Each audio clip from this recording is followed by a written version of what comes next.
बिस्मिल्लाहिर्रहमानिर्रहीम अस्सलाम वालेकुम। Amazon virtual assistant lecture 2 part 3। जो हमारा यानी कि अमेज़ॉन वर्चुअल असिस्टेंट का लेक्चर 2 है वो बेसिकली अमेज़ॉन प्रोडक्ट सोर्सिंग पे है कि हम प्रोडक्ट की सोर्सिंग कैसे करते हैं। तो इस पार्ट में यानी कि ये पार्ट हमारे पास 3 है। इससे पहले मैंने आपके साथ 2 पार्ट शेयर किए हैं, आप वो देख लीजिएगा। इसमें हम पढ़ेंगे कि ऑर्डर प्लेसमेंट कैसे करते हैं। उसके बाद product is under manufacturing phase. जब प्रोडक्ट मैन्युफैक्चरिंग फेज़ में होती है तो तब हम क्या करते हैं, ठीक है। तो इसमें यानी कि उससे पहले इसी लेक्चर में मैंने आपको बताया कि हम यानी कि मेन कंपटीटर को सिलेक्ट करते हैं, फिर हम यानी कि सप्लायर क्राइटेरिया, सप्लायर से बात कैसे करते हैं, ठीक है। उसके बाद यानी कि कौन सा सप्लायर यानी कि किस सप्लायर को हम फाइनल करते हैं, ठीक है। जब हम सप्लायर को फाइनल करते हैं फिर हम ऑर्डर यानी कि प्लेस करते हैं। और ये जो पार्ट है जो आप देख रहे हो अभी, इसमें हम यही बात करेंगे कि ऑर्डर प्लेसमेंट की क्या रिक्वायरमेंट होती है, कैसे पेमेंट देनी है उनको, ठीक है, एक सप्लायर को। और उसके बाद यानी कि जब प्रोडक्ट अंडर मैन्युफैक्चरिंग फेज में होती है तो हम तब क्या करते हैं, ठीक है। तो हम बेसिकली चलते हैं नेक्स्ट स्लाइड के ऊपर और ऑर्डर प्लेसमेंट के ऊपर बात करते हैं। बेसिकली जब यानी कि हमारे सप्लायर से बात हो जाती है, सप्लायर फाइनल हो जाता है, हम उसे कहते हैं ठीक है हमारे प्रोडक्ट के ऊपर आप काम करो, जिसका सैंपल हमें पसंद आ जाता है, फिर हम उसके ऊपर ना यानी कि ऑर्डर यानी कि उसे प्लेस करते हैं, ऑर्डर देते हैं हम उसे। और ऑर्डर के थ्रू हम जो ऑर्डर जब हम उसे ऑर्डर देते हैं तो पेमेंट का एक मेथड होता है। तो उस दौरान हमें क्या करना है उससे, तो जब हम यानी हमने ऑर्डर करना है ना, तो हम यानी कि पेमेंट किस तरीके से उसे देते हैं वो उसके ऊपर हम बात करते हैं। Finalise the supplier how match your competitor exact quality. जब आप फाइनलाइज कर लेते हो सप्लायर को, वो सप्लायर जो आपके कंपटीटर के साथ जिसकी क्वालिटी मैच कर रही होती है, ठीक है। तो उसके बाद आप क्या करते हो, आप उसे जो नॉर्मली सप्लायर पेमेंट ट्रेंड होता है ना, देखें आपने ऑर्डर प्लेस करना है, आपने कुछ ना कुछ उसे देना है, अप फ्रंट देनी होती है रकम जो है ना, अप फ्रंट कुछ ना कुछ अमाउंट देनी पड़ती है। तो नॉर्मली जो है नॉर्मल जो सप्लायर पेमेंट ट्रेंड होता है वो यानी कि वो ये होता है 40% अप फ्रंट और 70% आफ्टर कंप्लीशन। लेकिन इस दौरान कुछ सप्लायर ऐसे होते हैं वो कहते हैं हमें 50% दो या 60% दो या 80% दो, तो आप उनके साथ नेगोशिएशन करोगे कि नहीं हमने 40% देनी है या 50% अप फ्रंट देनी है, और बाकी जो रिमेनिंग होगी वो हम आफ्टर कंप्लीशन यानी कि जब हमारा ऑर्डर, जब हमारी प्रोडक्ट यानी कि रेडी हो जाएगी उसके बाद हम उस पेमेंट जो है ना वो आपको पे करेंगे। तो ये हमारे पास यानी कि नॉर्मल सप्लायर पेमेंट ट्रेंड होता है। उसके बाद आपने get invoices on your legal business title. आपने सप्लायर से इनवाइस लेनी है जब आपका यानी कि प्रोडक्ट रेडी हो जाती है ना, तो आपने सप्लायर से इनवाइस लेनी है। अगर तो बिज़नेस आपके नाम पे है तो आपके यानी कि नाम का टाइटल होना चाहिए इनवाइस के ऊपर। अगर बिज़नेस कंपनी के नाम पे है तो कंपनी के नाम का टाइटल जो है ना आपकी इनवाइस के ऊपर होना चाहिए। ये आपने लाजमी लेनी है क्योंकि अमेज़ॉन आपसे ये मांगता है पीडीएफ की फॉर्म में, ये आपको सप्लायर देते हैं। आपने इनवाइसेस जो है ना, इनको सप्लायर जो है ना, आपने इनवाइस लेनी है सप्लायर से, ठीक है, और वो अमेज़ॉन आपसे मांगेगा, आपने अमेज़ॉन को देनी है तब जब आपकी इन्वेंट्री अमेज़ॉन के वेयरहाउस में पहुंच जाती है। उसके बाद आपने हमेशा ये जो मैंने बताया ना आपको 40% अपफ्रंट देना है या 70% आफ्टर कंप्लीशन या 50% अपफ्रंट या 50% आफ्टर कंप्लीशन, तो वो आपने हमेशा जो ना यूज़ करना है ट्रेड अश्योरेंस या पेपाल। इसके अलावा आपने वेस्टर्न यूनियन या कुछ भी वैसा कुछ नहीं करना आपको। देखेंगे अगर आपको ट्रेड अश्योरेंस का नहीं ना पता, आपको वो सप्लायर खुद बता के देगा, वो एक लिंक जनरेट करके देगा, आप उस लिंक के थ्रू पेमेंट करोगे, ठीक है ना। तो इस चीज़ की आपको टेंशन नहीं लेनी है, आप उनको बोल सकते हो। आपने आपके क्लाइंट ने ये सारा कुछ पे करना होता है क्योंकि आप एज ए वर्चुअल असिस्टेंट उसके लिए काम कर रहे हो। तो ट्रेड अश्योरेंस जो है ना, आप उसे बोल सकते हो क्लाइंट को कि आप ट्रेड अश्योरेंस के थ्रू पे करो या आप पेपाल के थ्रू पे करो।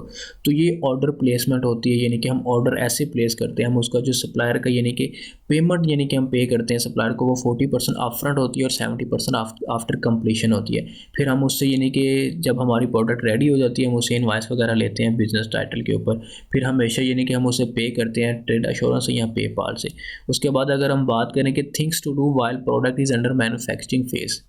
जब हमारी प्रोडक्ट अंडर मैन्युफैक्चरिंग फेज में होती है, अब यानी कि हमने बात कर ली हमारी प्रोडक्ट के ऊपर काम हो रहा है, हमने उसे पेमेंट भी भेज दी, अब वो हमारी प्रोडक्ट के ऊपर काम कर रहा है। अब हमने क्या करना है, मेरी बात गौर से सुनिएगा, गौर से रेडी हो जाएं आप, ठीक है। जब हम सोर्सिंग के लिए सप्लायर से बात करते हैं ना, तो दूसरी तरफ हम लिस्ट क्रिएट करते हैं अमेज़ॉन सेलर अकाउंट के ऊपर, अपनी एक डमी लिस्ट होती है। और डमी लिस्ट क्या होती है, बेसिकली डमी आपको पता है, एक मोबाइल डमी होता है फिर वो रियल आ जाता है। इसी तरह हमारी लिस्ट भी वो यानी कि रियल होती है। उसमें क्या करते हैं हम, कंटेंट जो होता है ना वो यानी कि हल्का फुल्का डाल के ना उसे यानी कि अमेज़ोन के ऊपर बना देते हैं। इससे ये होता है कि अमेज़ोन को ये पता चल जाता है कि ये बंदा यहाँ पे ये चीज़ लेके आ रहा है, अमेज़ोन हमें एक एहसन दे देता है उसके बदले में। तो वो यानी कि एक हम डमी लिस्ट अमेज़ोन के ऊपर क्रिएट कर देते हैं, उसके ऊपर एक इमेज डाल देते हैं, 2 इमेज डाल देते हैं, 2 4 5 बुलेट पॉइंट लिखने के बाद छोटे-छोटे बुलेट पॉइंट डालते हैं, डिस्क्रिप्शन में 2-3 लाइनें डाल देते हैं। मीन्स कि डमी लिस्ट एक बनाते हैं। और जब यानी कि हमारी बात फाइनल हो जाती है सप्लायर के साथ, हमारी प्रोडक्ट अंडर मैन्युफैक्चरिंग फेज़ में होती है, तो फिर हम दोबारा अपनी लिस्ट के ऊपर जो है ना वो वर्क करते हैं कंटेंट के ऊपर। वो लिस्ट जो हमने डमी बनाई थी उसके ऊपर हम काम करते हैं, ठीक है। इसके बाद जो हमारा लेक्चर है वो डमी लिस्ट के ऊपर ही है, आप टेंशन ना लें इस चीज़ की। तो जब यानी कि हमारी प्रोडक्ट अंडर मैन्युफैक्चरिंग फेज़ में होती है, हम अपनी लिस्ट के ऊपर काम करते हैं, अपने कंटेंट के ऊपर काम करते हैं। हम यानी कि इमेज के ऊपर काम करते हैं, बुलेट पॉइंट के ऊपर काम करते हैं, डिस्क्रिप्शन के ऊपर काम करते हैं, उसके सर्च टर्म उसे अच्छी तरह ऑप्टिमाइज़ करते हैं अपनी लिस्ट को। तो सेंड सैम्पल फॉर फोटोग्राफी, वो यानी कि फ़ोटोग्राफी के लिए हम सैम्पल सेंड कर देते हैं, हमें यानी कि 7 इमेज चाहिए होती हैं। जब हमने अपनी लिस्ट को ऑप्टिमाइज़ करना है ना कि वो अट्रैक्टिव लगे हमारी लिस्ट, तो हमने send sample for photography 3 to 4 3D image होती है इंक्लूडिंग मेन इमेज। अब देखिए फ़ोटोग्राफी आप कहाँ कहाँ से करवा सकते हो। आप चाइना से आप फ़ोटोग्राफी करवा सकते हो, यानी कि चाइना से जब सोर्स करोगे वहाँ से आप फ़ोटोग्राफ़र को हायर करके वहाँ से पिक्चर मंगा के वहाँ से मंगवा सकते हो। एक दूसरा आप कहाँ से करवा सकते हो, दूसरी आप जब सैंपल मंगवाते हो आप तब उसकी इमेज बनवा के तब उसे यानी कि अच्छी तरह उसकी यानी कि जो है ना फ़ोटोग्राफी करवा सकते हो। और उसके अलावा तीसरा ये होता है कि आपके पास ऑलरेडी कहीं से भी इमेज उठाओ आप अपनी प्रोडक्ट की, और उसे किसी यानी कि जो फ़ोटो एडिटर होता है ना, आप उससे उससे सही करवा लो। ग्राफिक डिज़ाइनर जो होते हैं वो उनको कहो उसे सही कर दे वो, ठीक है, तो वो कर देते हैं। तो ये चीज़ होती है। नॉर्मली 3D जो होती है, 3 to 4 इमेज ऐसी हों जो 3D होनी चाहिए, और बाकी जो है ना वो कुछ भी हो सकता है, ठीक है। ये सारा बात हम जो है ना नेक्स्ट वीडियो में करेंगे, आपने टेंशन नहीं लेनी।